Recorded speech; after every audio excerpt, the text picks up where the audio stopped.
In this video, you're going to meet Mr. Mike McKenzie, owner and operator of a unit right here at the Caribbean, 1 bedroom, 1 bathroom, that literally had a unit that flooded.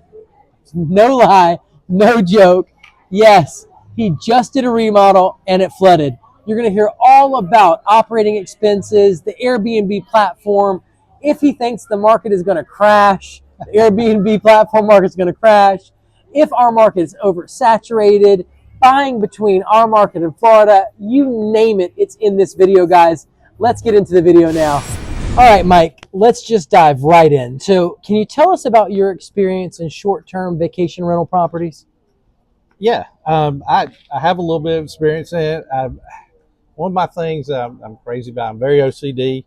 So when I get in a different area of investing, I'm really big about researching down to the minute littlest things. We've owned real estate here in Myrtle Beach, my family and I, for years. But we wanted to push into the short-term rental. That's the happening thing. I've had long-term rentals. I love the short-term rentals much better. So yeah, we started diving into it probably about 3 years ago, 3.5 years ago. And overall, the experience has been good. Wonderful, wonderful. So now you've said something that already caught my attention. You were in long-term rentals. You shifted into short-term. Why? 2 reasons. Number one, you don't have the long-term tenants or the issues with that come along with that. And quite frankly, I can make a lot more money in a short-term rental than I can a long-term rental. I mean, I tell people this all the time, guys. I'm saying it left and right. You're hearing it from investor after investor after investor in our market, guys. It's pretty clear that the upside or the potential to make profit is in the short-term rentals over the long-term rentals, right? 100%. Yeah. Okay. So long-term rental, you got 12-month contract. They're in place. You might be making $400, $500 a month, maybe $600 a month, whatever. Short-term rental, you can have a great year. You can make thousands and more dollars. Thousands. Yes. Thousands. Yes. Wonderful. All right. So what drew you to get into investing in the first place? So why did you choose to invest in real estate as opposed to the stock market or bonds? I think a lot of it had to do with my parents had real estate growing up. They had long-term properties and a regular business. So that was kind of the catalyst, if you will, and the foundation into getting into it. And real estate excites me. I've always been an interest to me, and I've done some sort of real estate investing since like 2002. So I'm embarrassed to say that it's been 20 plus years, but it has been. So. Wonderful. So you've got 20 years worth of experience in owning and operating short-term, long-term, some form of rental property. Absolutely. Rental properties, fix and flips, land, you name it, I've probably done it. Land, even vacant land? Vacant land. That's cool, yeah. Okay. So you're one of those guys too, okay. Yeah. All right, so what was your very first vacation rental property? It was actually one here in the Myrtle Beach market. We looked at a bunch of them. One thing that I always look at is I look at the resort. I try to look at the history of it. I'm a big thing just because I had a little bit of knowledge when it came to like the HOA and the health of the HOA budgets and stuff based on some that we've got. So I always look at that because I want that to be healthy because I don't want to get hit with an assessment 3 months after I own it. Speaking of that, what do you look for? I look that there's plenty of reserves left. I look to see if it's an active HOA. And is there interaction and things. The ones that, knock on wood, that I've been a part of have been. Where do you invest at? Myrtle Beach. But we're at Myrtle Beach. Which resorts are you in? Caribbean Resort. Hands down has been a great experience. We love it there. We've had, like I said, the HOA has been very good to work with. Okay. I'll give you one prime example how good they were. We actually, when we buy units, we'll obviously remodel them. Simplest thing to do, buy the ugliest one and turn it into the Prince. Guys, we tell you this all the time on the channel. Exactly. So this one we did remodel a couple of years ago. Well, there was a flood out of the resort's a boiler burst on the top of the tower, flooded our unit. I came down, there's 2 inches of water in a newly remodeled unit. Oh man! maybe a year and a half into the No, remodel. don't say that. But the HOA was great. They paid for everything. They picked up everything because I thought this is going to be a battle. Picked up everything. I picked out the same flooring, same type of paint, everything. It was really a dream actually to work and redo it. Hated to redo it the same way, Of course. but they were very good to work with. Yeah, wonderful, wonderful. So, so shed just a little bit more light on, is the Caribbean like your main place? It is, and for a couple reasons. Number one, the Caribbean, a lot of people don't realize it's more than just the two towers there.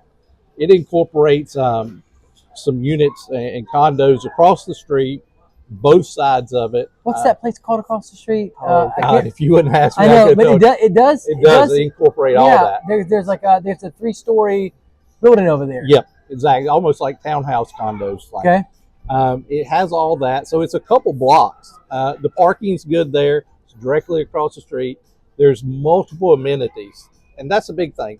When people's looking to vacation, especially families, they're looking for that. And there's, Right. I don't know, 17, 18 pools there, I think. It's crazy. It's crazy, yeah. So there's plenty to do. And so that was a big thing that I wanted to look at. And, I get on reviews. I look at reviews, Google reviews, whatever kind of reviews, and see how the property is doing. Is there a lot of complaints about the property? And what I'm looking for, maybe not a particular unit, but complaints about the resort itself. How's the customer service? How's the facilities themselves? That's things I look at. Yeah, for sure. And, I have another investor that was on, and he said that when he looks to invest, the first place that he goes is to check the reviews online, because he feels like in the mind of the guest, that's the first place that they're going to go. So if you can't get past that hurdle and it doesn't have great reviews online, then it might not be a good place to invest in, because you're not going to get the best traffic.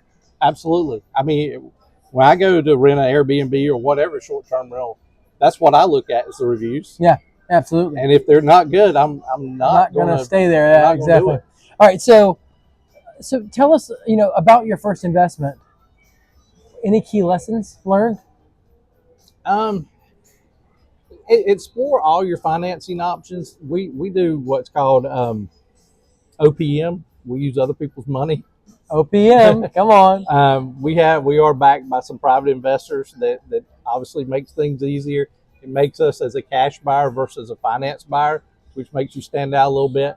So but look at the financing options. There are different financing options out there, and really run your numbers. Don't necessarily go with the pie in the sky number. I try to do somewhere in the middle, because I know my unit's not going to be at the bottom, but I'm not going to say it's going to be at the top either. That's right. You're a little bit conservative. Now, yes, just to kind of wrangle you a little bit, I found a unit at the Caribbean last year. It was a 1-bedroom that made $72,000 in gross rental income. I know that owner. You do? I do know her. Yep. Get out. Okay, so how was she so successful? She did a really good remodel. Matter of fact, I used her contractor. Come on. I used her contractor. It's Cana Development. They're very good. And I said, I want mine loosely remodeled like that. I don't want a carbon copy. She did some little extra things, but she also was good at marketing. She self-managed just like I did, but she really was social media marketing it and things like that. And she did good. She hit it out of the park. $72,000, guys. A good 1-bedroom brings in 40 grand. A great one brings in like 53. An exceptional one is going to bring in $72,000. Yeah. I mean, like, dude, that is nuts. Yeah. And I got to talk to her through our agent, and basically, she was saying, Instagram, simple touches throughout, and Instagram. Yep. And she crushed it. And you can set a lot of that stuff up now that's automated. You don't even have to touch it. Dude, as far as social media posting. Social media stuff. All day long, guys. You can automate it. I'm here talking to you. I probably got posts hitting right now. You know what I mean? Like, and it's really simple and really easy. Yep. You just got to do it. Now, can you tell us a little bit about your experience in short-term vacation rentals, and kind of, did you see yourself once you got a taste of the short-term rental market in our market, did you see yourself selling off your long terms and just launching headfirst into short terms? Yeah, quite honestly, I don't look to or own another long term. I don't. It's just the short terms. You can make so much more money on it. The properties tend to not get damaged near as bad. I mean, you're gonna have some fixes, obviously, Yeah, of course. but it's very cosmetic, most of it. So yeah, I wouldn't look back on doing it any other way. So did you sell your long terms? Yeah, we have no long term stuff now. Guys, did you hear that? How many investors do we have to bring on the show that follow this exact trend? They start out in long terms because they feel like it's safer. The previous investor I just had on, she started out in long terms, then she went to short terms, not oceanfront. Then she got a taste of oceanfront and was like, sold everything else off and was like, let's rock and roll. Well, it's the short term so good because the revenue coming in is very good. You're not having to chase that next deal. If you're flipping properties, I did that for years. You're hustling. You're always chasing that next deal. Here, I just sit back and my stuff basically ran itself. I spent very little time working it. Very little time. So when it comes to the use of technology, which we'll get into later, you would say that this business is heavily leveraged on technology and there's not a lot of hands-on work. Very little. Very little. I mean, guys, he's telling you. He's telling you. I tell you this stuff all the time. You got it coming right out of his mouth.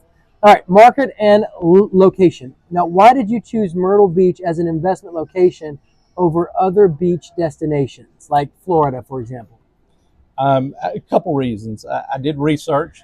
The Florida market's a little oversaturated. Insurance in Florida, I know we complain a little bit up here now that insurance has went up here, but it's way better than the Florida markets if you're trying to get insurance on condos down there. I know Myrtle Beach. I've been coming here all my life. I spent a lot of time here. That had a factor to do with it. But you go online, Myrtle Beach always is ranking in some of the top destinations in whatever TripAdvisor or whatever you look at. Yeah. So it's known throughout. And it's a place where a family can come, have a great time for a week, and those things like that is what really attracted me to say, hey, you know what? Instead of just coming here and enjoying it, let's invest in it. Exactly. 20 to 22 million tourists every single year visit the Myrtle Beach market, guys, and you want to be the person that owns multiple short-term vacation rental properties along the Myrtle Beach oceanfront so you can capitalize on all that tourism. Now, help me understand the specific factors that someone should consider when choosing a vacation destination for a short-term rental property. In your mind, you're picking Florida, you're picking here. Obviously, the insurance costs are super high. It's oversaturated, so obviously it's going to be more expensive to invest there. By the way, Myrtle Beach is the number 5 most affordable out of the top 10 beach towns in the U.S. with the number 5 most affordable place. Right. So, if you're comparing, for example, here and or places in Florida, you might pay $100,000 less to buy here to get the same ocean and the same beach right in front of you. Recently I was just talking to another investor, and she was bringing up one of our mutual acquaintances, and this lady lives in Florida but owns 27 Myrtle Beach oceanfront condos. That should tell you something right there. That should tell you something right there. I mean, she lives in Florida, and she was saying it's the price. Yeah. So I mean, if they have basically the same gross rental income coming on the units, but the price is like $100,000 less, for example, it's a no-brainer to choose Myrtle Beach. Absolutely. Your net's going to be much higher. Way higher. All right, now, let's just talk through, do you think that the Myrtle Beach market is oversaturated with vacation rentals? I hear that question a lot. Let's hear it. Come on. I don't know that I would say oversaturated. Are there a lot? There is, because it's a popular thing. But it's easy to set yourself apart. You're only going to have 10, 15% that take pride in your unit as much as you should and move it up to that next level. You just got to be the shiniest object out there. And it's not really that hard to do. It's not brain surgery. It's just... So, hey, if we could,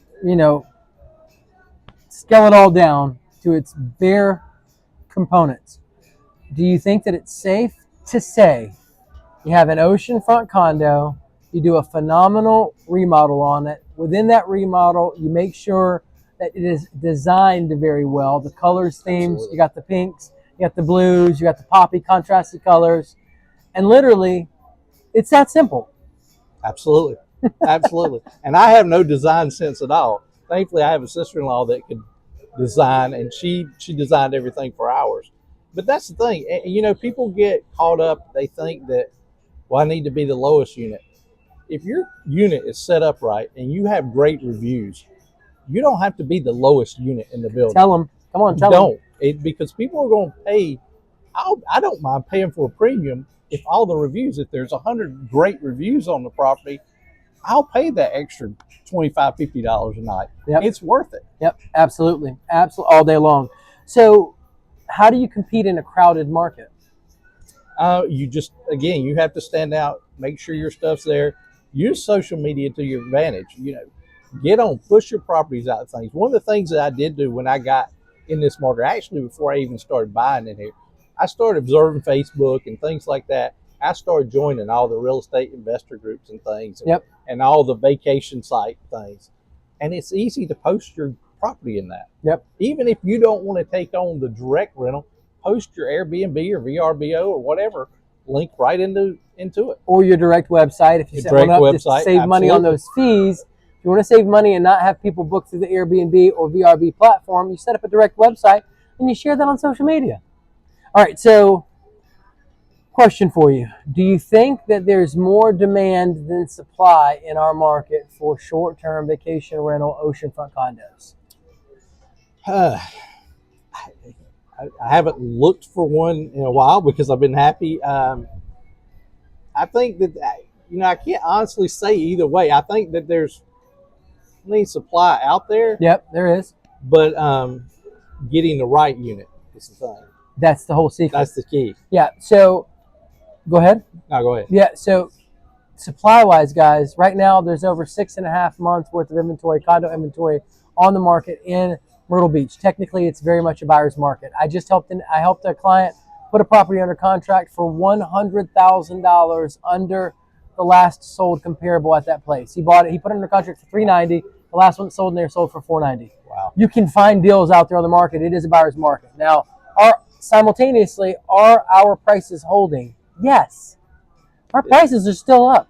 Our market does not behave like other markets in the nation. It is insulated because we are a resort market, and basically we've got baby boomers retiring $10,000 a day. They're moving to Myrtle Beach into Florida. 90,600 people moved here last year. Wow. Yes. Myrtle Beach is the fastest growing market for the last 3 years in a row out of the 150 most populated markets. The point is, our prices are holding. Sellers know that they've got gold. Yep. And they don't want to let go of it. Now, yes, to your point, you definitely have to have the right unit. You need to find a unit that has a unique value proposition. I'll give you an example. I'm working with clients now. We found a unit at Compass Cove. The balcony is gigantic. It's an in-unit penthouse, and the balcony wraps around the whole side of the building. That's a huge selling point. The unit is dirty. Front door is dirty. The ceiling's black. It's got like black, dirty. I mean, it is, and it's dated. Right. And the unit brought in $63,000 last year. In my opinion, all because of that balcony. Now, that's the kind of unit that you want to find and buy and remodel. That's the kind of unit that's got a unique value proposition. How many penthouse, top floor, end units are you going to find that has a balcony that's super huge? That's true. Exactly. Not a lot. There's not a lot out there. In my opinion, that's a moneymaker. So to your point, yes, it definitely depends on the exact unit that you're in. You can't just blindly go buy a unit and expect to make great bank with it. No, you need to do your homework. All right, now let's work through financial considerations. What are the actual returns that you've experienced on your properties compared to the initial projections you had? Did you do better or worse?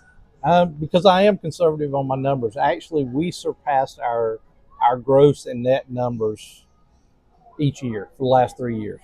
Okay. There even in a declining market, the last 2 years across the board, rentals have been down. Right. But you were still profitable. We were still very profitable. Yeah. I didn't see a difference in it. Yeah, and that's a question I got from other investors, because you'll learn different investors in your area. If you're good with your property, you'll want to know those other investors in the area.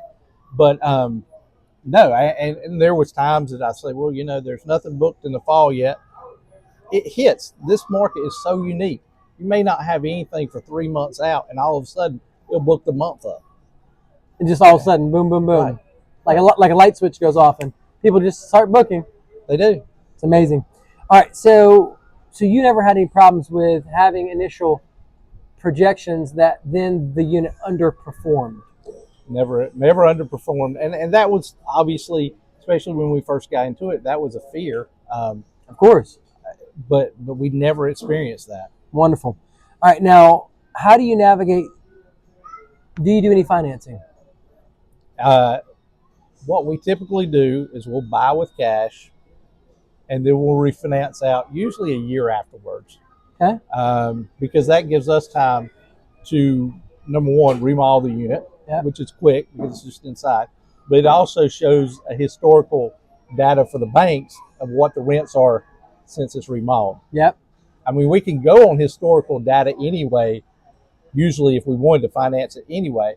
But if I can show even higher, obviously you can pull more money out of it because they're giving you that loan, that 75% loan to value. Yep. As you're pulling that cash out. Now, so basically, it kind of go into your investment strategy there.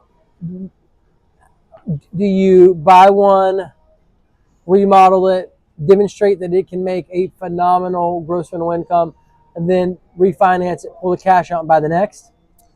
Typically, yes. That's kind of how we look at it. And I do that for a reason. I've got a lot of different things going on, so I can't devote as much time as I would like just to that short-term rental, or I would buy more at one time. I'm always looking for a deal. Somebody asked me, said, are you currently looking? Well, I will always be looking, and if something comes up, then we'll definitely run the numbers.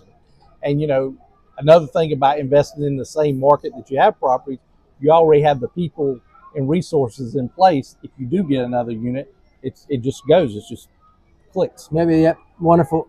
Now, what unexpected expenses do new investors typically overlook in their calculations? HOAs. Man. I love them and hate them at the same time.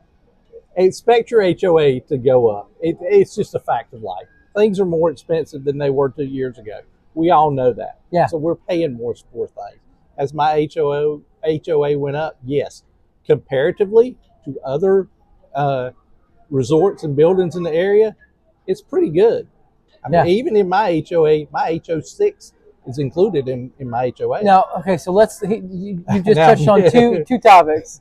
All right, first off, HOA fees, guys. Stop being, first-time investors are always afraid of HOA fees. I always tell people, listen, the 20 to 22 million guests that visit our market are paying all of your operating expenses. Matt Freeze, I had him on the show. Yep. You know Matt? I know Matt. Small world, right? Yep. Get out of here, man. Yeah. All right, so I just recently had Gosha, his mentor, on the show a few hours ago. I filmed with him. Oh, wow. Yeah. So, anyways, basically, guys, your HOA fees, they're going to be paid for by your tourist. Matt Freeze, he pays all of the operating expenses on his units within 3 months, the 3 peak season months of summer. Now, there's 6 months in our peak season, April to September. But the 3 months, June, July, and August, that are the peak of the peak, he makes enough money to pay all of his operating expenses for the condo. Everything else he brings in is profit. So don't stress out about the HOA dues. Literally, I hear it a lot from first-time investors. The HOA board consists of people that own and live there. So they don't want to pay any more money than they have to pay. Typically they are going to make value-added decisions that are going to take care of the maintenance of the property, and they're going to do value-added improvements. Like maybe they're going to put a water park in, or maybe they're going to, fix, all the pools, or, any of those kinds of things. The point is, they're doing value-added improvements to make sure that guests want to continue renting those units for you. And I know, people are often focused on, they're fighting for the cheapest HOA they can get instead of fighting for the unit that's got the most gross rental income. Exactly. And I do my best redirect clients. I'm going, you're focused on the wrong thing. You're focused on conserving and, keeping expenses low. And I get it. That might be shrewd in some cases, but in this case, it's really a cover for fear. You're afraid you're not going to be able to pay that bill. And that fear is causing you not to focus on the gross rental income that the unit is bringing in, which is, in my opinion, the biggest indicator of success and the biggest indicator of demand is the fact, wow, that unit is making $72,000 when others at the same place are making 40. Well, you know what? There's more than enough profit there to pay all of the expenses. So, you really want to make sure that you're safeguarded from, freaking out over the HOA dues. Now, something else I hear people say, I'll hear comments, on social media, I don't want anybody telling me what I can do with my property, what's your answer to that? I've not experienced any negativity towards that. I'm like that. I had that fear. I'll admit. Yeah. I had that initially. I was like, well, they're not going to tell me anything. There's very little they're going to tell you to do.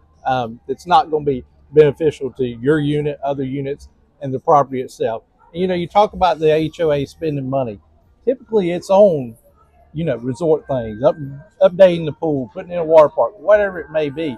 But those items generate positive reviews for you, because if something is down, and for example, I had one of the pools were down the other week.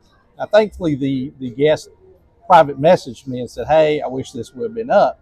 But that's a big thing. Yeah. Because she could have put that on a regular review, and that wouldn't have been good. Yeah, for sure. So you want a HOA that's proactive in things. Preventive maintenance. If you're an oceanfront building, you've got maintenance. Yeah, I mean, you got moisture and sand in the air everywhere. Absolutely. It's stuff's gonna rust. You know what I mean? Yeah, like exactly. that's part of the deal. So you want an HOA that's on top of it. Now, to go back to your point about HO6 insurance being included in the HOA, HO6 insurance is going to cover that stud to stud in the interior of the unit. Yep. Your HOA generally, for the most part, probably 9 out of 10 times, is going to have exterior building insurance that's going to take care of any kind of damages to the exterior part of the building. That's how it works. It's that plain and that simple. So, people freak out. Well, what about hurricanes? What do you tell people? Hurricane, that's a fact of life down here. Yep. You got to get used to it.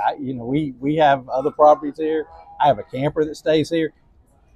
It is what it is. That's why we pay the insurance we do. That's my point exactly. My point exactly is the HOA has exterior building insurance. Your HO6 is going to cover stud to stud. Guys, you're covered for the internal and the external. That's what insurance is for. All right, so management and operations. Do you manage your properties yourself, or do you use a property management company? I do it myself.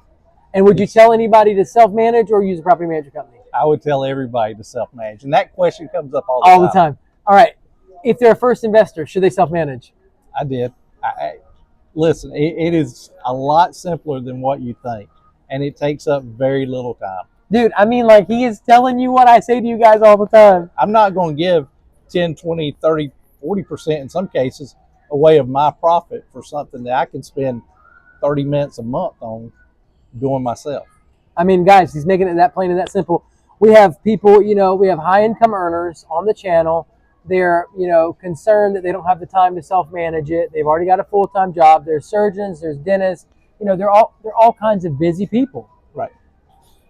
Do they have time to manage it? They do. I mean, you're hearing it right here. I'm not telling you. Mike's telling you.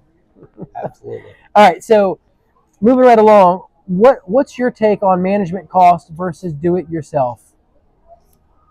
Again, why give away your profit on something that's not going to take very little time yourself? This day and age that we live in, everything's automated.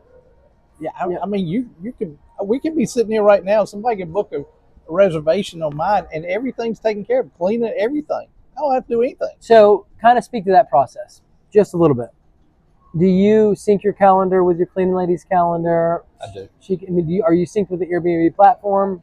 Synced with Airbnb, VRBO. Everything is synced to my cleaning lady's calendar, so all that goes in together. Everything. I use Avalara, the tax system, so all my tax stuff is synchronized together by the end of the month. So there's very little effort and time that I have to put in something. Key thing that you want a good handyman person, and I've got a great one, and I can call him up for anything. He'll take care of it, so I don't have to worry about, oh God, what's going to happen. Even as little as, hey, you know what? There's a hurricane coming. I may be across the country. Can you go pull my furniture in for me? Too easy. Too simple, too easy. All right, so what's your process for vetting guests, and have you ever had to deal with a nightmare guest situation? I do. I'll tell you a nightmare story. Come on, let's hear it. So one of our units is the first one I had. So I was really proud. We have it all done. First guest is fine. Second guest comes in there. They're a nightmare. They like just destroy linens. They just leave the place in a mess. Nothing permanent messes, but just a hot mess. And my cleaning lady sent me pictures. And I thought, oh my God, is this going to be what have I got into? But that is the only thing. And we went through the platform that was rented through. They were very good.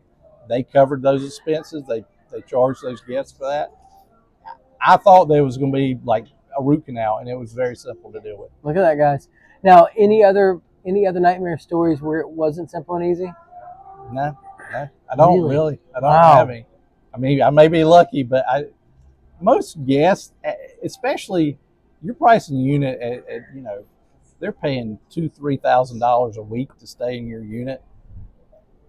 They're going to take care of it. Most of them are not going to be difficult. Yeah. Now, Matt Freese shared a story where a guy's head went through the wall in one of his units. A guy was drinking a little bit too much and fell forward. His head went through the wall. Oh, wow. Yeah, so that stuff is out there. It does happen. Yeah. Now, how do you handle maintenance and emergencies when you're an out-of-state investor? Goes back to that great handyman. And luckily, my cleaner's husband is my handyman and general contractor. He's a general contractor also, I think. But he can do it all.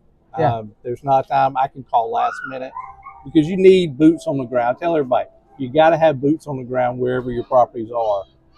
And if you've got somebody, I can call him one time or in Texas.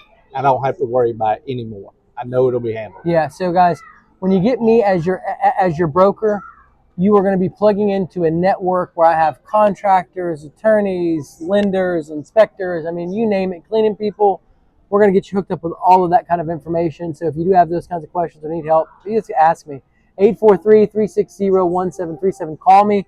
I get texts, emails, calls all the time from investors just like you looking to make a move in our market. So don't be a stranger. Get in contact with me. Let me help you get through some of the hurdles that might be holding you back with just a simple conversation. Now, moving right along to legal and regulatory issues. How do local regulations in Myrtle Beach affect your business? As far as, what do you mean by that? I mean, let's talk about having to have a business license. Do you have a business license? I have the business license. Depending on what platform you have to pay your taxes, your not resort taxes, but your occupancy taxes and things like that. Okay. I use Avalara. To me, it's so simple. They help set up my business license, all that. They renewed it every year for me, so I never even think about it. Never thought about it. Wow. Now, for those of you wanting a few more details on that, if you own in the city of Myrtle Beach, you do have to have a business license to operate a short-term vacation rental property. Now, basically, it's $145 for your first $2,000 that you bring in gross rental income, and then it's $6 for every $1,000 that you make after that in gross rental income. That's what you pay. Now, there's also a local hospitality there's a hospitality and local accommodations tax. This tax is 1.5% of your gross rental income to Myrtle Beach, and then 1.5% of your gross rental income to Horry County. Outside of that, that's it. You have an excise tax, and you have a hospitality and local accommodations tax. There is a 10% state tax that's collected through the Airbnb platform. And like Mike mentioned, some platforms have different policies and rules when it comes to collecting taxes. Right. That's something that you need to make sure that you have worked out with your CPA and or the platforms to make sure that you're following the laws appropriately. Now, do you think that short-term rentals are unfairly targeted by local governments? That's a good question. I wonder that in some areas because I think it's the state of Hawaii now. You can't have short-term rentals. Get out. I think it is because I had an investor buddy that built some properties out there. Yikes. That put them out of business. Yeah. He just sold them as residences, but in some areas I will say yes. In Myrtle Beach, I've not experienced that. Yeah. Yeah. Our economy runs off of tourism. Right. People have been renting oceanfront condos here for years and years and years. I would say that, I highly doubt that a city whose economy is built off of tourism is going to pass laws that are going to stop them from bringing the tourists here. Absolutely. So I don't think you have anything to worry about there, guys, as far as in the long run. Now, of course, I don't have a crystal ball. I don't know what's going to happen in the future. At the same token, historically, this city brings in the majority of its income off of tourism, and I doubt that they're going to do anything to jeopardize that. Now, have you had any legal disputes related to your property, such as neighbor complaints or issues with HOA rules? No, the only weird thing I had one guest that I got a call from my HOA, which you always cringe if they call you. You look on your phone. Why are you calling me in the middle of the month? No, don't call me.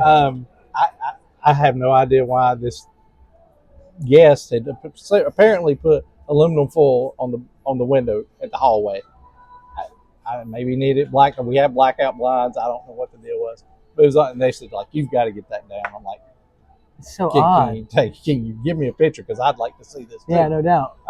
But it was down by the time my handyman, I told my handyman, can you please go out there and see what the deal is? But it was taken care of. Any idea why they did it? I didn't ask. That's so odd. I didn't want to know. All right, so let's move right along to market trends and risk. So what trends are you seeing in the short-term rental market, especially post-pandemic? I think that during the pandemic, it was people really. Yep. 2021 and 22 broke rental revenue records in Myrtle Beach. It did. And people saw that. So you got more people. You talk about saturation. You do have more people who got it. But like I said, we're not seeing a dip in revenue. It's steady. I mean, we're not going up a lot, but again, we're making money each month or year over year. So I don't have those problems here. Yes. Yeah. All right. So post-pandemic, you're still making profit. You're making great money. Do you mind throwing out an example of what you pull in on a one-bedroom or an efficiency or a two-bedroom? Well, I'll give you an example on one of our units. We average on one of the one bedrooms at the Caribbean, we bring in somewhere between usually $47,000 and $50,000 in gross revenue a year on that property. Okay, not bad. No, and taking out even we refinance out. I will not look at a property that's not making at least somewhere between $1,000 to $1,500 on the low end monthly on average to put in my pocket. Yeah. So profit wise, you're at least bringing in $12,000 a year. Easy on those. More than that on those. More than that. Yeah. Wow. All right. So now, do you think short-term rental platforms like Airbnb and VRBO are here to stay, or could we see a market crash similar to what happened with the housing bubble? I don't think you'll see that type of crash. I know some people talk about, is this a fad, the Airbnb and things, but I think that people have gotten so used to it. And the cool thing, and the reason as even a consumer like Airbnb, I know exactly what unit I'm going to. If I rent through a resort, I don't know what I'm getting. Yeah. I don't know. I know that if you rent from me, you're on this floor and your property is going to look exactly like those pictures. If not, you're going to tell the world. Man, come on. And it ain't going to be good for you. It's not going to be good. Yep. So how do you mitigate risk during the off season when tourism declines in a vacation destination like Myrtle Beach? I tell people that the one thing good about Myrtle Beach is that it is not just a one season destination anymore. The Christmas, the holidays is a season. You get your golfers. It does go down. Just be unique in how you market it. So kind of work through that with us. You mentioned in the Christmas season you have golfers that start to come in. You know, I mean, what kind of audiences do you see throughout the year? Can you kind of work through that? You get holiday, Christmas season. You get families also that, especially Thanksgiving, like to spend it at the beach. Then you get golfers that come in. Um, sometimes in the spring, I know the Caribbean Resort is big with travel baseball teams because you got the Cal Ripken Park Yep. that's within 2 miles of it. So there's a lot of baseball teams. So our thinking outside the box is, you know what? I need to be part of some of those groups and market my property in those groups. No doubt. Very, very smart. And we've done that. We get repeat customers based on that too. Yeah. So sure. hey, my son was in a ball tournament last year. We want to book the same place again. And then you get repeat business year after year. You got somebody coming the whole time their son's in Little League. Exactly. And you got and 10 they years tell worth people. and they tell their friends, and you get into a social circle, and the next thing you know, it's like wildfire. Absolutely. Guys, Exactly. making it simple and easy. Now we do have a variety of events that take place here, but I will tell you, April through September, that's going to be your peak season. That's when a lot of your families are going to be here. In the winter months, generally, it's the smaller units do better, the efficiencies, and the one bedrooms are easy to rent to snowbirds and Absolutely. retirees. Yep. They'll come and rent those. And then, of course, spring hits. You've got golf season. People are here. We do have the PGA here. Over 90 golf courses here. It's a golf enthusiast haven. So, and then, of course, we have lots of events. Country Music Festival comes each year. Brings some of the top names in country music. You've got 2 different bike weeks that come each year. You've got the Myrtle Beach Marathon. You've got Mustang Week. I mean, like, all kinds of festivals. People are always coming to Myrtle Beach, South Carolina, guys. Yep. And it's just a matter of whether or not you're going to be capturing that traffic at an affordable cost, cheaper than Florida, and then turning a great return on investment. Now, that leads me into return on investment and financial strategies. Now, what are realistic ROI figures for somebody investing in a Myrtle Beach condo? Kind of work through, if somebody buys a 1 bedroom, what kind of return could they be expecting to see? Well, initially when I first got into it, my ultimate goal was to break even. I would be happy. I was happy breaking even. Hey, I've got places at the beach that doesn't cost me anything, and off times I can go. Nobody's there, I can go. But then when we started seeing that, there's a profit in this, and a profit in the beginning, then we started raising that. Well, we won't look at the numbers if we can't get at least $1,500 clearance each month on average. Yeah. So we look at things like that. Yeah, gotcha. Now, talk to me really quick about short-term rentals. Do you think that there's still a good investment in 2024, given the rising cost? I think so. At the end of the day, people are going to still take vacations. Yes. They're going to take it. Yeah. Just for the mental aspect of it, I have to take vacations. One thing that I do a little different than some folks in my unit is that there's a lot of people that says, well, no, I will only allow somebody to rent a week at a time. That way I don't have any dead time. I don't do it. I have a 3-day minimum. But I can tell you in the June, July, and August, I don't think I had a day empty, even renting less than a week, because the folks that are tight on money, maybe they can't do a week this year, but they can do 4 days. Come on. So, and if I can give them that opportunity to do that and still enjoy a family vacation, I would rather do that. And somebody else is going to pick up the other 2-3 days. Yeah, exactly. So just for a second there, kind of talk to me about your pricing strategy. Pricing strategy. I also use Price Lab some, but I typically, every now and then, I will go on and just look and see what others are charging Yeah. in the building, just to make sure that I'm on point. I don't freak out. I don't say, oh my God, I got to be the lowest, because I know my unit may be better than some of those lower performing units. But I want to be in the ballpark. Yeah, for I sure. want to be in the game. Absolutely.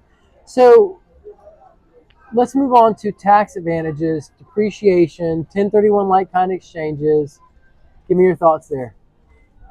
Depending on where you are on things, there's a lot of tax advantages to that. I know with it's all accountant stuff, and if you yell tax stuff, I'm picking my phone up to my accountant. But there are the depreciation and the new tax rules with depreciations on short-term rentals, and I don't want to speak outside my realm of expertise, but they're very good on short-term rentals. Come on. They're very good. You can take that high depreciation up front that obviously helps you when you're getting started in it. No doubt. Wonderful. So that's an excellent strategy for first-time investors, and especially for high-income earners. Yep. Guys, if you've made too much money this year, you might need to buy an oceanfront condo. Right. Yeah. I mean, literally, it's gonna give you annual cash flow. It should, if you buy the right one and it's profitable. You're gonna be able to write it off on your taxes. A tax income deduction. It's going to appreciate and build equity over the lifetime of the investment. And then simultaneously, guys, you can do things like a cost segregation study where, of course, you have to get with your CPA on that. And you could be writing off as much as $30,000 in a given year. Right. Absolutely. Which is a ton of cash. Yeah. Yeah. Anything that I can put towards something that's going to benefit me, versus having to pay taxes, then I'm going to do it. So let's go back real quick to your investment strategy. What game are you playing? Do you buy and hold for 5 to 7 years, watch the appreciation rise, sell it, buy another one? What's your investment strategy there? I mean, do you buy and hold for 20 years, make the income, watch it appreciate, then exit? I mean, what's the... Some of it we buy and hold for longer terms than others. I kind of watch the market, and I'll give you an example in the housing market. We had some long-term stuff. When the market really spiked, we sold those because the amount of money I could make versus the years of rents that I was going to have to endure, it was a no-brainer. Was it worth it? We did some 1031 exchange things and stuff like that to kind of compensate for tax dollars. But as far as the short term, I look at it as almost like a retirement. It could be a retirement. I mean, you get 10, 15 of them. If you're making, let's say you're just making $10,000 a year on it, which is very low. You're going to make more than that. $10,000 a year on each unit, and you've got 15 of that. That's $150,000 a year. Easy. And it's going to work for you. You're not going to work for it. Exactly. All you're going to do is just sit back and answer some phone calls. Yeah, exactly. Answer some phone calls, answer some text messages. Very, very little work. Okay. So moving right along to that technology concept and topic, so what role would you say that technology plays in your business? It's a very high role. From the automation of the cleaners to the calendar syncing up, down to my door lock is automated through my phone. I can, not that I care when the guest goes in and out, but I know whenever the door's open, or I can change a lock code. I don't have to. That's a big thing, and it's a security thing. I have a law enforcement background, so security is on my mind a lot. And the one thing I didn't want is, okay, I've got a passcode 1234.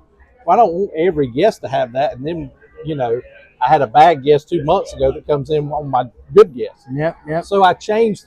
Every guest has a unique passcode. And it doesn't take me 30 seconds to set up. Type in your app. So speaking of that, what apps and software do you use for managing your bookings, your pricing, your door lock, and your communication with the guests? So let's start with your door. What kind of lock do you put on all your units? It's the Slage lock. Don't ask me the model number. You're good. But it's so simple to work. And we looked at a bunch of them, and that was the easiest hands down to do. Yep, and there's an app right in your phone. You can open it from your phone. You can program a code from your phone. That simple. Right, exactly. Yep. Now, do you like the idea of putting a Ring doorbell on the front door of your oceanfront condo? I don't want that just because You don't want guests ringing you. Right. I don't, and I don't want them to think that I'm trying to be the big brother. Okay, over them. Yeah, that's good. That's good. And then, so kind of work me through some of your other software and apps. I know that you mentioned Price Labs. You use Price Labs for dynamic pricing. Yep. And then you said Avalara for tax. Tax stuff. It all syncs in that. You just put in your revenue and the days it was rented out. I use those two.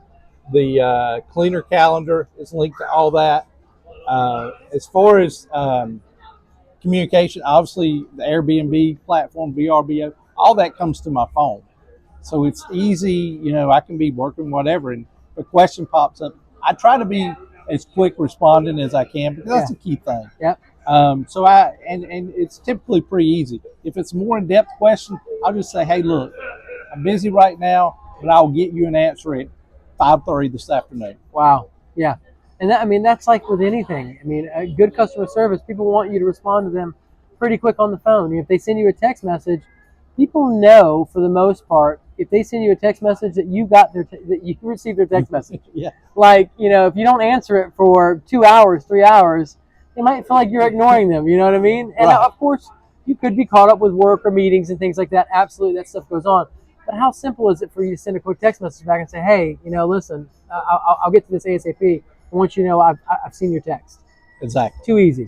Just a touch. And hospitality, speaking of that, hospitality is when something happens for you, not to you. Exactly. Can you kind of tell any stories about or kind of like the hospitality ideas that you use to govern your units? Well, I look at how I want to be treated and things I want to look for when I go on vacation. I like to think I'm not too bougie, but there are some things that I want, or if I reach out, I want acknowledged pretty quick.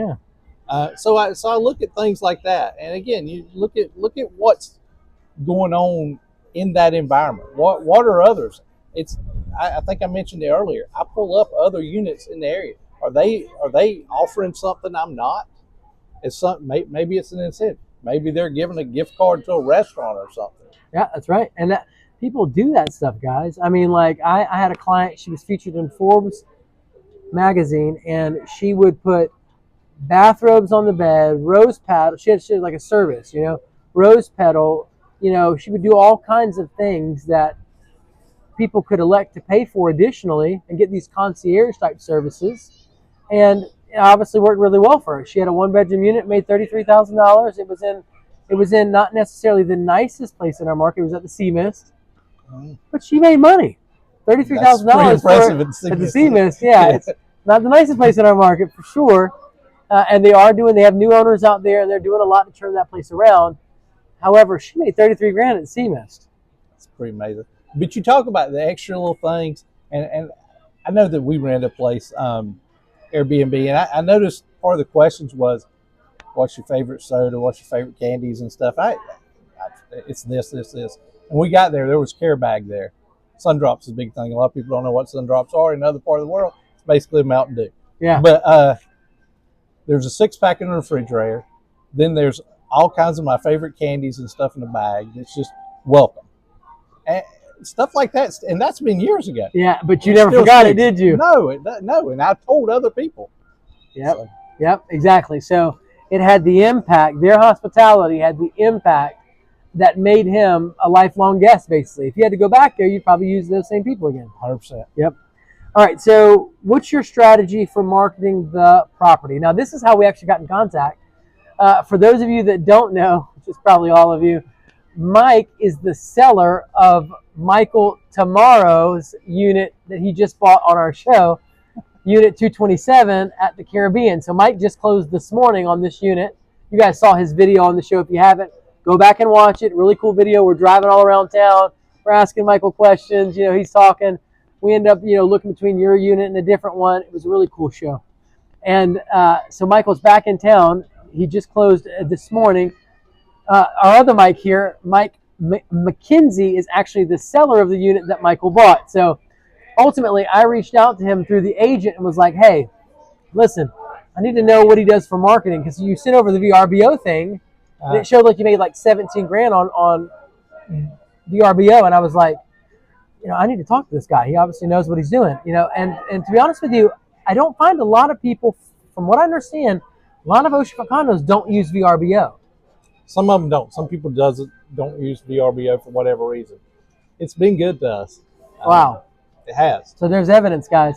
So then, so I reached out to you, and I wanted to find out, what did you do that brought in the extra $8,000 to $10,000 per year in additional marketing? And we talked about Facebook travel groups. Facebook travel groups, that's a big one. And we always get hits on that. And I tried to do that. I would do that at least twice a month. Some of them would only let you do it once a month. But just putting that quick link in. And what I do is really, I've got my marketing things in Word docs. So all I'm doing is copy and paste. Copy and paste. Yep, make it easy. And I could actually set that up and automate it if I wanted to. Yep. But I go on those sites, look at that. I read some comments, because then you'll get people who come in and say, hey, I'm looking for a place. I'm coming to Myrtle Beach. Right. Hey, you know what? We got a completely remodeled oceanfront unit. It's got multiple pools, great for adults, great for kids. Here's my link. Check out my property. Have any questions?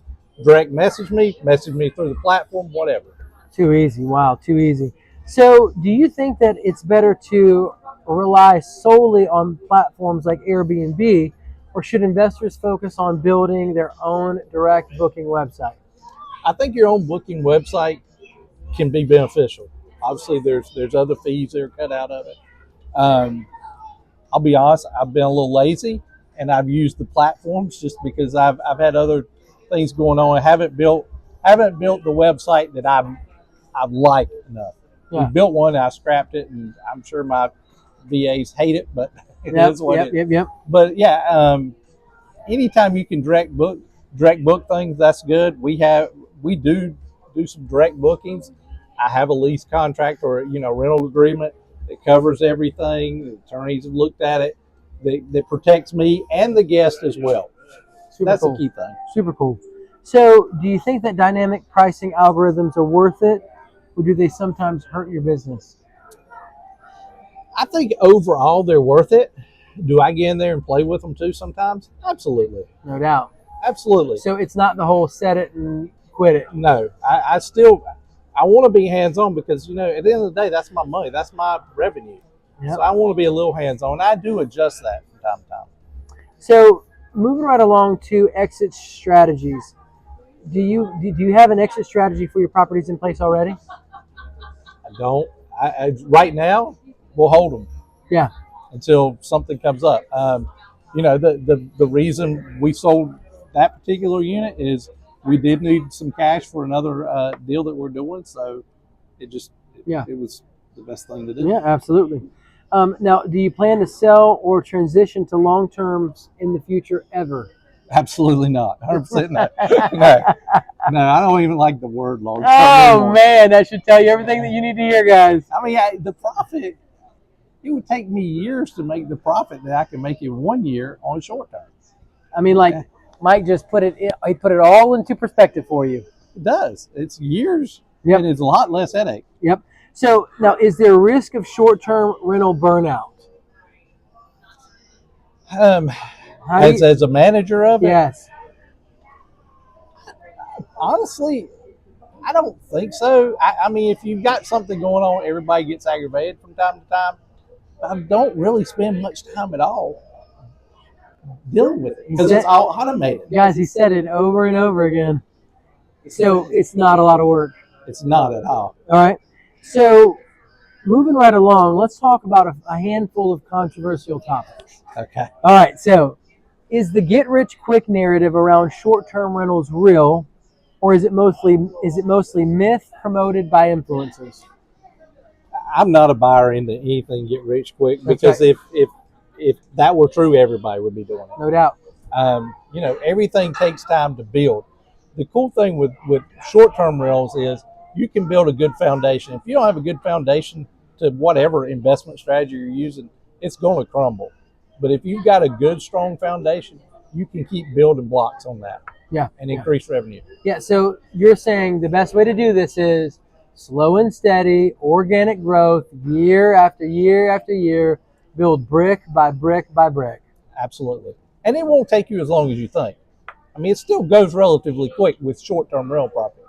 But I never try to overextend myself. Yep. Just let it grow organically. It will grow. Yep. I just had Gosha on, and she was saying, you'd be shocked after a summer year how much money is sitting in your bank account. You will. You will. You will. All right. So do you think that the rise of vacation rentals is driving up local property prices and making housing unaffordable for locals? I don't think it's not for locals. I don't think so. I Yeah. think it's two different markets. Yep. Okay. It's two different markets, Yep. in my opinion. Yep. Now, do you think that, the fact that our oceanfront condos do so well have caused their prices to increase? Yeah, Absolutely. they went up. Yeah, for sure. But that's good for everybody. It's good for the economy. That's good for the buyer. And it's going to be, or good for the seller, and it'll be good for the buyer if they continue. It's going to Yep, continue. absolutely. Now, have you ever had to deal with difficult or unethical practices from other investors in the vacation rental market? I think if I've got, there's unethical people out there. I don't think I've really had any negative things myself personally. I've heard stories, but myself personally, I haven't. Yeah. And that's a cool thing. When I got into this, you mentioned Matt Fries. Matt and I were part of a group together, and he actually, in the off season, we'll do investor meetups down here sometimes where people come down when their units are not set. And we'll sit down in a restaurant and talk for hours on issues like that. Yep. And it's amazing. Absolutely. So, have you ever had like a neighbor, give you any kind of issues or? I haven't, but I will say, like on a lot of my properties, I know the neighbor. Like the unit I just sold, I knew the neighbor. Matter of fact, his was on the market as well. Yep. And it's actually a good thing because the more owners you know within your building, the better it is. Because a lot of times I have multiple ones that call, hey, I'm going down this week. Check on my unit. Do you need anything in your unit? We check on yours for you. Exactly. So you definitely want to get involved with the people there locally and make friends. You want to join the HOA board. You want to join the Facebook group. You want to make sure that you're getting involved at your particular resort. Exactly. So what's the biggest mistake that you see first-time investors make? Some of them fall for the, get rich quick thing. They jump in too much, or they don't research their market. I'm big on researching. I'll tell you how I came up with my cleaner.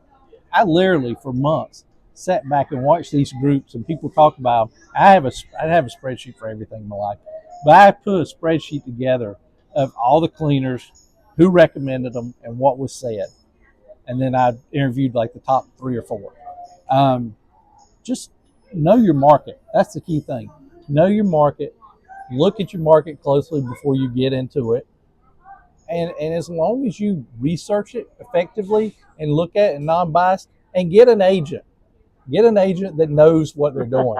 Not an agent that's just trying to sell a piece of property. Oh, dude. Now listen, let's go into that, guys. I specialize in oceanfront condos and investments. I work with investors. That's what I do. Commercial properties, oceanfront condos. There's a big difference between a person like me and an agent that is selling anything they can get their hands on, a house, an oceanfront condo. You're not going to get the same level of service or quality. You're just not. No. Like, I literally just work with investors. I'm going to build you a spreadsheet. I'm going to show all your operating expenses. I'm going to show your taxes. And I work with all kinds of guests and investors and people just like Mike and all these people. So I have access to a lot of insider information that just other agents they're not going to have access to it.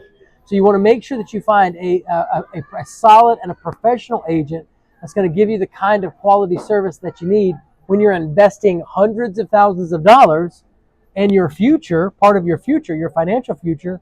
You definitely want to work with somebody that specializes, because if you just work with somebody that's, they're working in this neighborhood over here, they're working with these people over here, they're doing stuff all over the place, they're scattered, they're not going to give you the same level of service. It's just It's just impossible. It's the same thing if you need a transmission to your car, you can take it to a transmission specialist. Yeah. It's the same thing. And to provide a person, if I didn't know about real estate, I would have been more scared getting into the short-term rental. But because I have a real estate background, it's a little different.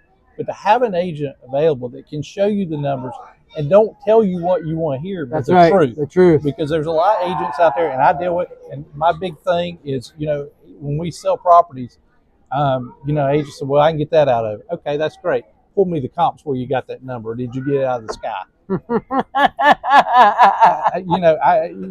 Back up what you said. Exactly. So you need an agent that works for you because they're working for you. Yeah, for sure. That has the empirical data that will back it up, and it's actually not just some pie in the sky thing, but they're actually telling you something that's the truth. Right.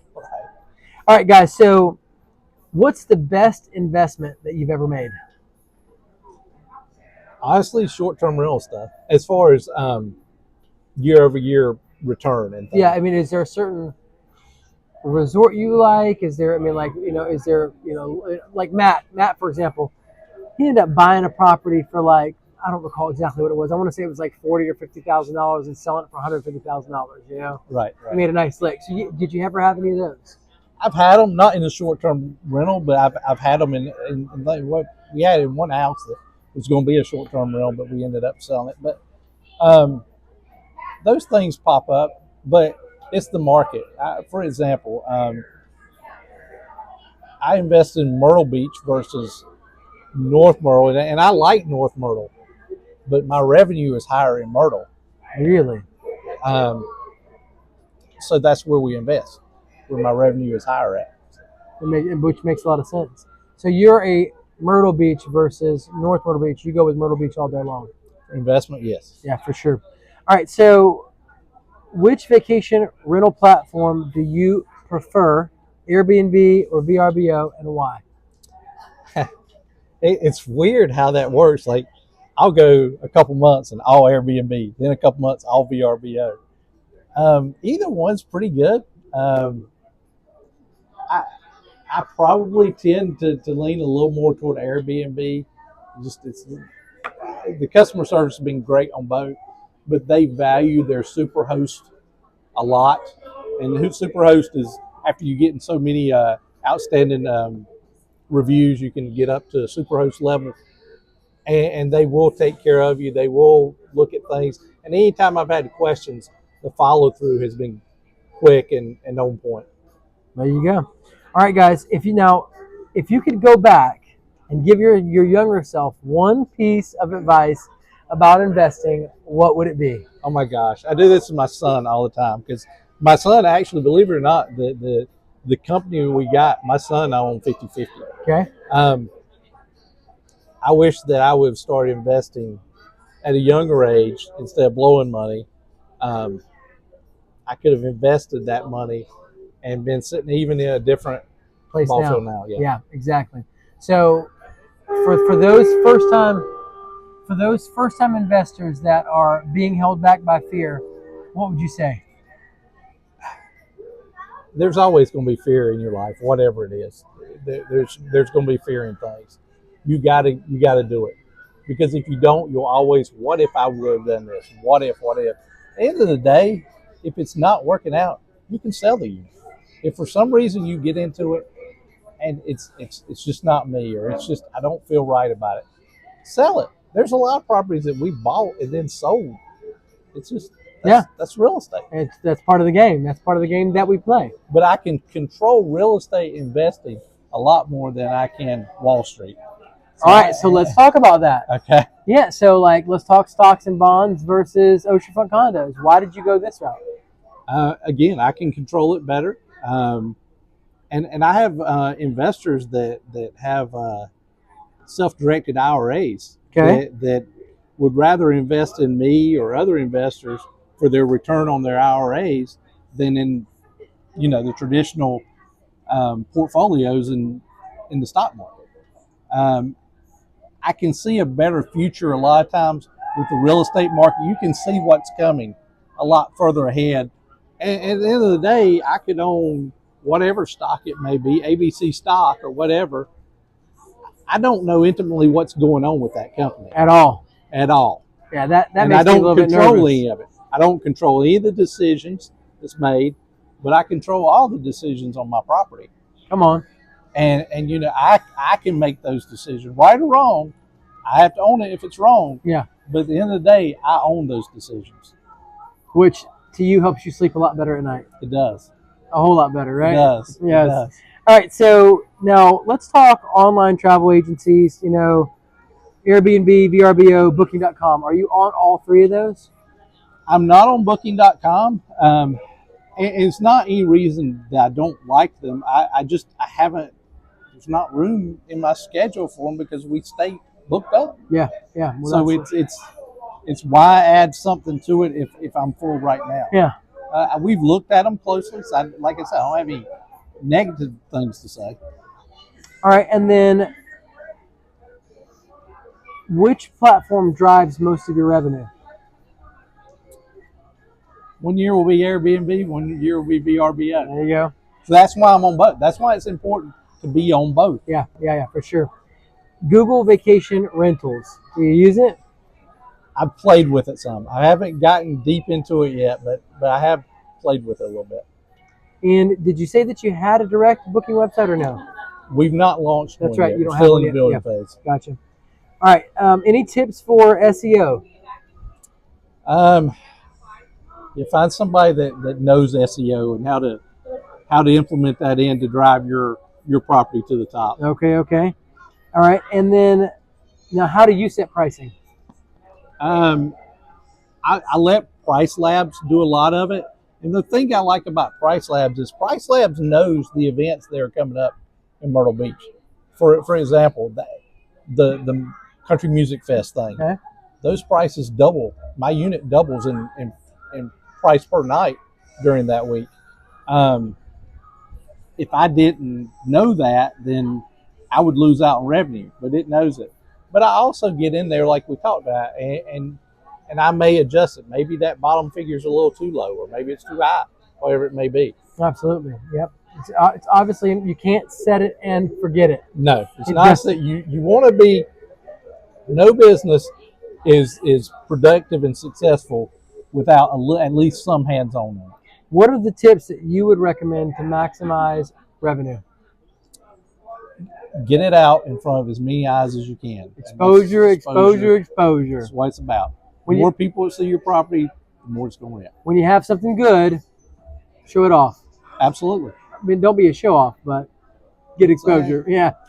Okay. So now I will go in one resort, for example, and I'll see one unit makes 53, one unit makes 45, one unit makes 26, one unit makes 7,000. What's the explanation for all the vacancy? All the variance. Why do some units do so well and then other units just totally tank? You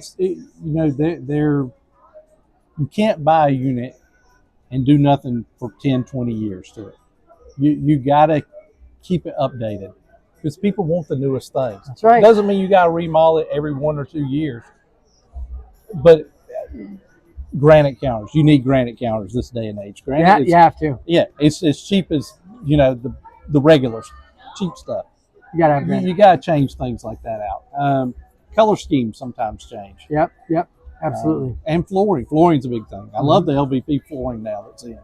Oh, absolutely. It's super in, and it's great for the oceanfront condos. It is. It's awesome. All right, now occupancy. What's your average occupancy rate on a one bedroom? Like, overall, we're in the probably 80 to 85%. Pretty close. Yeah. Pretty close to full. Yeah. Wow. Yeah. And then, do you have any tips to share to maximize occupancy? Again, the same things we're saying. Yeah, it's the exposure thing, and also, the more people, the more friends you have that realize you have properties, the more they'll tell their friends, and because I get messages, hey, I know your buddy John Doe, and he said you got a condo, I'd like to rent it. Yeah. Okay, sure. Great. Here's the link. Yeah. All right. So, how do you avoid the awkward midweek gaps of 1 and 2 nights where weekends get booked, but not all the weekdays. And we talked about that because there's a lot of people that want those 6 and 7 night stays. I don't experience it. There have been a couple times that when I have a 2 night gap, that I will manually go in there and accept a two night booking. Okay. I typically like 3 because I don't want you just coming in to party for Friday and Saturday night and then leaving. Okay. That's the reason for the 3. But if it gets down to it, and a lot of times in the off season, sometimes I'll back it down to 2 on the weekends because some people may come in just on Friday and leave on Sunday. Yeah. Now, do you manage any other properties for other people's other owners besides yourself? I was not at this present moment. Okay. That is something we're looking at. On the horizon, huh? Yeah. All right. And do you have a property management system, like any kind of software that you use for property management purposes? Just stuff I've created myself through spreadsheets. Yep. If you could give any advice on where to invest in our market, what would you tell people? Do they need to be in the north end or the south end? Does it matter? I think you want to be Myrtle Beach market, north of the pavilion, preferably. Okay. Any of that area. There's a couple pockets in between what's called the Golden Mile. All of them's good. The one thing that I get a lot of guest reviews on is for example, our property at the Caribbean. It's close enough to the activities that are downtown, but far enough away that you still have the peace and quiet. Okay. But you can get there. You could walk it if you wanted to, or it's a very cheap, inexpensive Uber ride. And that's where now? At the Caribbean unit. Caribbean, yeah. Caribbean is a great spot, man. It is. It's such a great spot. What, 2 miles from Top Golf, Broadway at the beach, everything. It's just far enough away from all the mainstream noise. Absolutely. Yeah. All right. So, are you planning to invest in any other short-term vacation properties in our market? Oh, definitely. There'll be more. Absolutely. Okay. And then, what's the main things that you look for in a resort? The amenities. How many pools does it have? Does it have children's activities? Does it have a water park? Now for adults, does it have like a little cafe? Does it have a bar? Things like that you're not only catering to the kids, but you're catering to your adults as well. What all activities is available? What are the main things that you look for in a unit itself? The view. The view is hands down. I'm telling you, the $1 million picture. I never realized this till I started getting into it. There's something to be said about when you open that front door and all you see is ocean. Yes.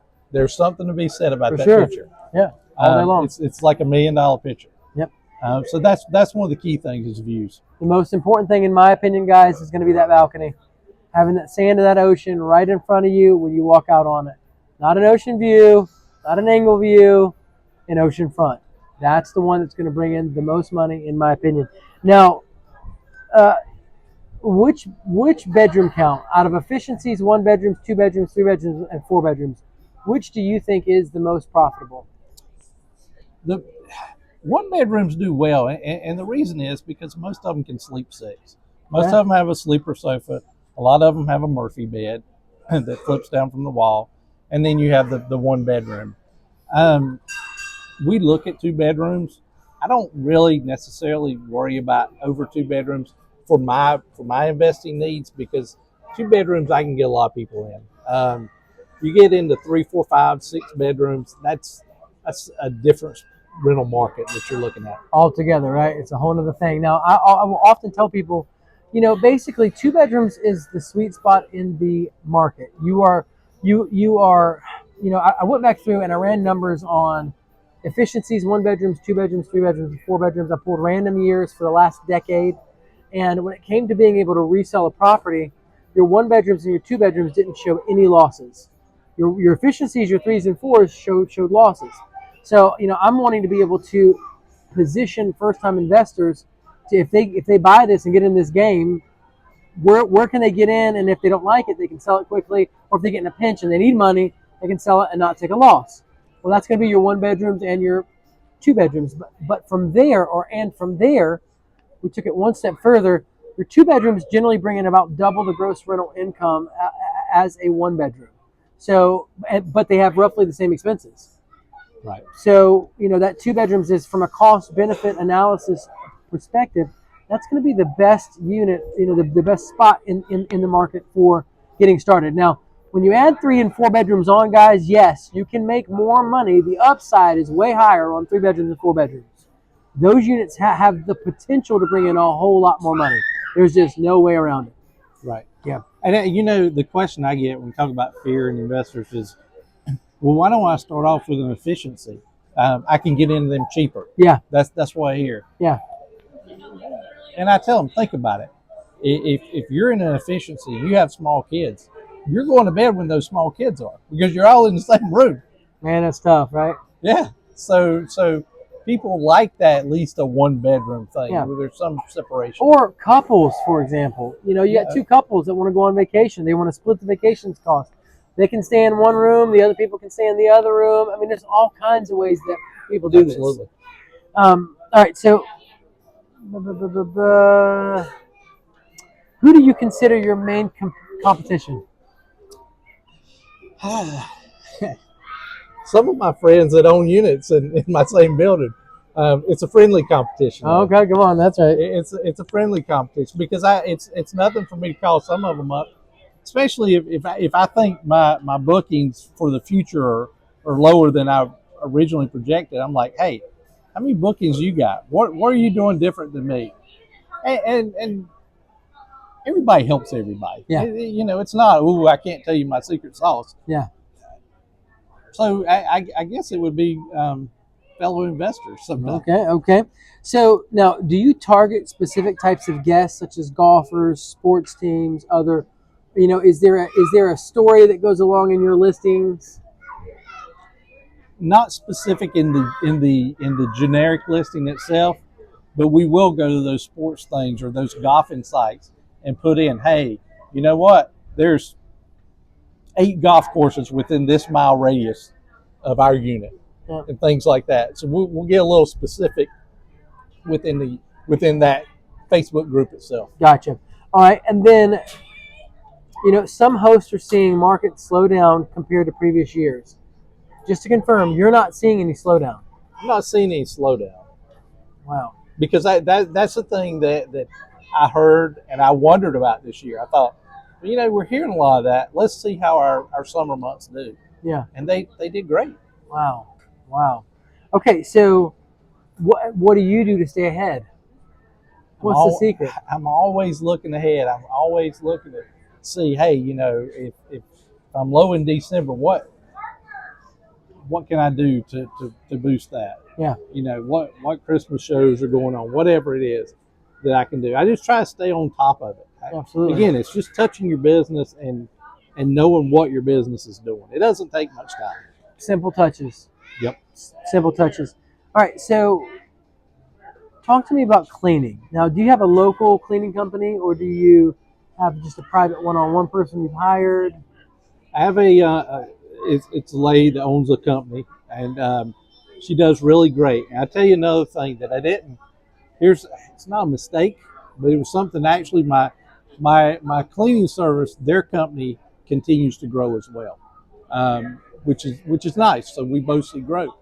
One thing originally when I got in is we had to we provide the linens, the towels, everything. I was just about to ask you about that. So that's like 3 pars, because you got to have the set it's on, the set it's going to switch out, and another set in case something happens to those.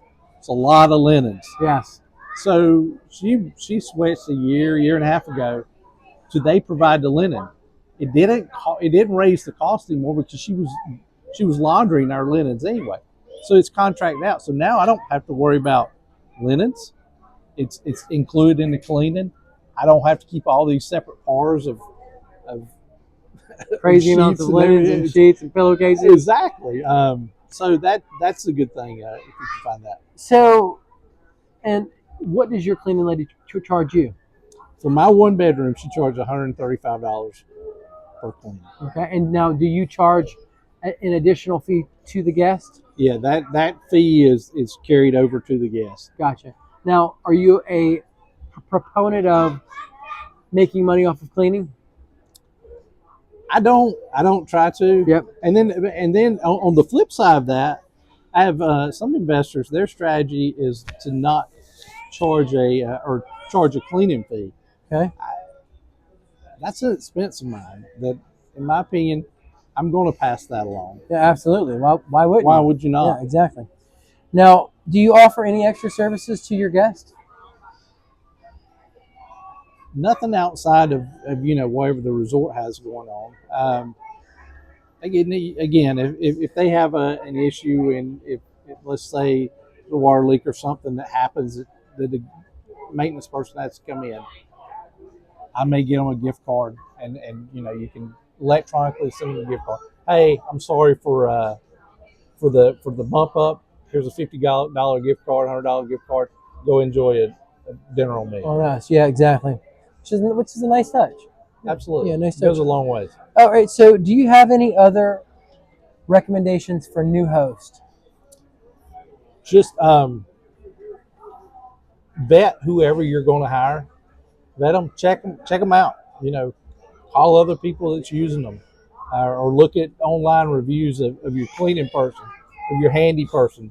If you're going to, remodel a unit, look at multiple contracts, get multiple bids, see what the deal is, and talk to other investors. They're investing in the same area. Yeah, you can always feel free to get in contact with me, guys, and I can put you in contact with Mike, with Matt, with Gosha, any of these investors. You can ask tons of questions. Now, what are some of the pitfalls that new hosts fall into? How can they avoid them or be aware of them? A big one is research. Just don't go into it blindly, and try managing it yourself.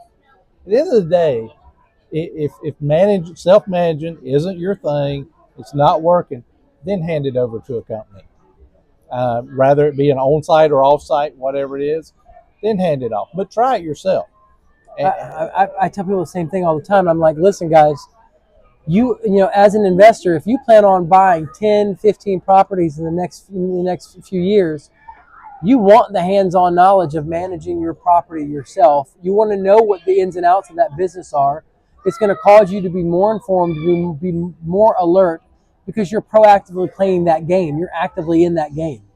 Absolutely. And you're going to build an educational foundation that can help carry you through the next 10, 15, 20 years of owning oceanfront condos in our market. So keep you're going to learn things that you're just not going to learn if you pass it off to a property manager. Yeah, you're not going to be up on the market. You're going to be basically oblivious to what's going on in your own unit. And it's an investment. Like it's your money. Is that how you want to invest your money and not really be actively involved in what's going on with it? Right. Which is probably a good reason why you're not in the stock market now. So all that being said, or at least you're diversifying some of your funds out of the stock market. So right. All that being said, I highly recommend. It is not too much work to self-manage. Mike has said that to you over and over again. You definitely want to self-manage. I don't feel like, there's almost, I would say almost, because there are great property managers out there. There's it might be safe to say that there is not another person that is going to manage your investment as well as you will. 100%. Nobody is going to manage it as well as you are. And most of the time, you've been in plenty enough units up and down the Strand, you can probably tell who self-manages and who doesn't by the quality of the units. Come on. And I will tell you, the people that self-manage, they make great gross rental income. They do. I will look at these numbers, right? And I'll see a lot of the on-site property management companies, the gross rental income is not nearly as good as people that self-manage. Right. And if you're with a rental company that's got 40, 50 properties, yours isn't number one for them. Woo! He's preaching. You better watch out. It's not number one. Yeah. So, all right, guys. So, now, if you could leave our viewers with any one tip, any piece of advice, what would you say to them, Mike? As cliche as this is, find a good realtor, because the realtor is going to guide you in the right direction. You're spending hundreds of thousands of dollars. You need an expert to show you where that money is going to work best for you. Same thing with the financial advisor. If you give your financial advisor a couple $100,000, invest it wherever, He's a specialist in that area. That's right. Find a specialist in the area of the real estate market that you're looking for, and use them. And again, not somebody that's going to tell you what you want to hear. It's going to tell you the cold hard facts. You may fall in love with a unit and find out, you know what, it's a really cool unit, be really nice. It's not going to make me money. It ain't gonna make me money, and you need somebody that's gonna tell you that instead of wanting to make a paycheck. Exactly. Yeah. So, guys, you know, a solid and professional broker is gonna move you from the experience of never owning a short-term vacation rental through all those learning curves super fast and in a hurry. Basically, you can pick up the phone with me, have a conversation, and you can go from not knowing what to do, you know, just knowing how, you know, not knowing how much to spend, not knowing what you need to buy, to you've got a price point, you know exactly where you want to be in the market, you know which places along our coast are going to work out the best for you, and you know how many bedrooms and bathrooms that you should have. And a lot of those questions can just get answered with just an easy conversation. You're going to call me on the phone. I'm going to ask you what, you know, your price range. Are you financing? Are you cash? Your timeline. You know, find out if you're going to use the property for personal use for your family. All those kinds of things. And then, you know, we're very simply, I'm going to send you listings. You're going to narrow it down to your top 3 properties, and then we're going to dive into those and take a deep dive into the numbers. I'm going to build you spreadsheets, run comparables. I'm going to send you meeting minutes and master deed. We're going to do all that kind of stuff for you guys. But it all starts with you picking up the phone and getting in contact with me. No matter if you're 1 month or 3 years out, I don't care where you are in the process, call me. It's 843-360-1737. Text me and let me help you invest in Myrtle Beach Oceanfront Condos.